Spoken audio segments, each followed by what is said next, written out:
أفحسبتم أنما خلقناكم عبثا وأنكم إلينا لا ترجعون فتعالى الله الملك الحق لا إله إلا هو رب العرش الكريم. Ya, pertanyaan dari Siti Nur Rahmah di Tangerang Selatan.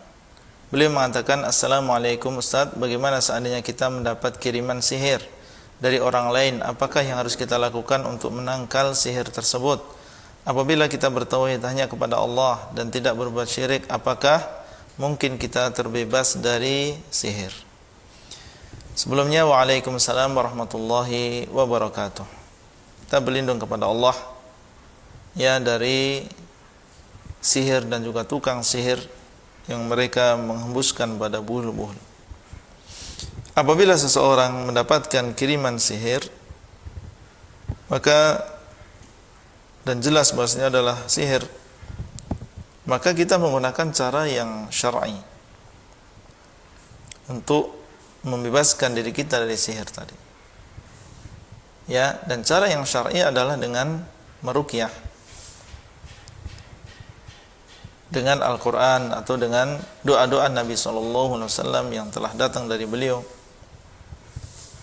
atau dengan bahasa kita, dengan doa yang kita mampu. Yang penting tidak ada di dalamnya kesyirikan.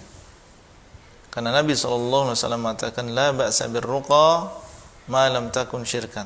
Tidak masalah dengan ruqyah selama tidak ada di dalamnya kesyirikan. Maka kita meruqyah dengan Al-Quran. Kita bacakan surat Al-Falaq, An-Nas, Al-Ikhlas, ayat kursi, surat Al-Baqarah misalnya. Maka biiznillah azza wa jal, ini adalah syifa, ini adalah obat bagi orang yang terkena sihir. Kemudian di sini pertanyaannya adalah, apakah yang harus kita lakukan untuk menangkal sihir tersebut? Sudah kita sebutkan ya.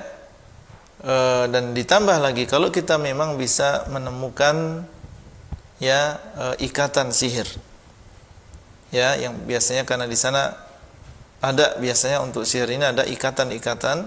Kalau kita memang bisa menemukan itu dan membakarnya, maka ini ya bisa menjadi obat yang cepat biidznillah azza wa jal untuk tersingkap sihir tersebut. Apabila kita bertauhid hanya kepada Allah dan tidak berbuat syirik, apakah mungkin kita terbebas dari sihir? Belum tentu. Ya.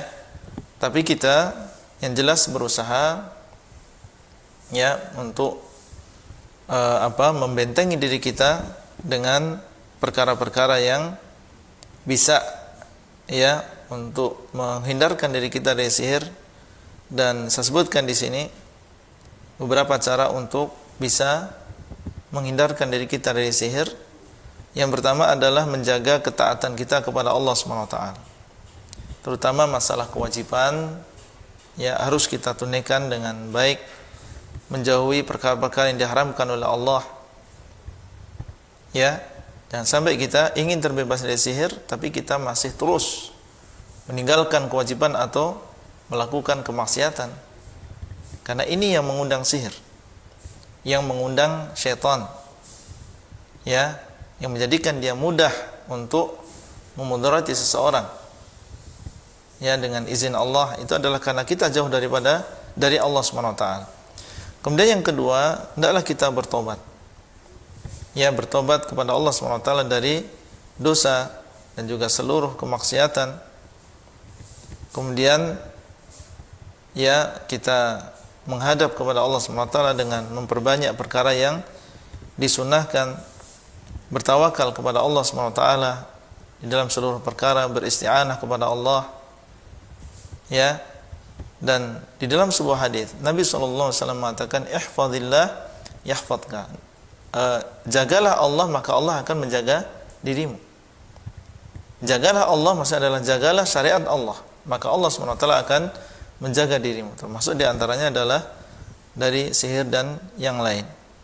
Kemudian yang kedua, bisa dengan membaca zikir pagi dan juga sore yang diajarkan oleh Nabi SAW.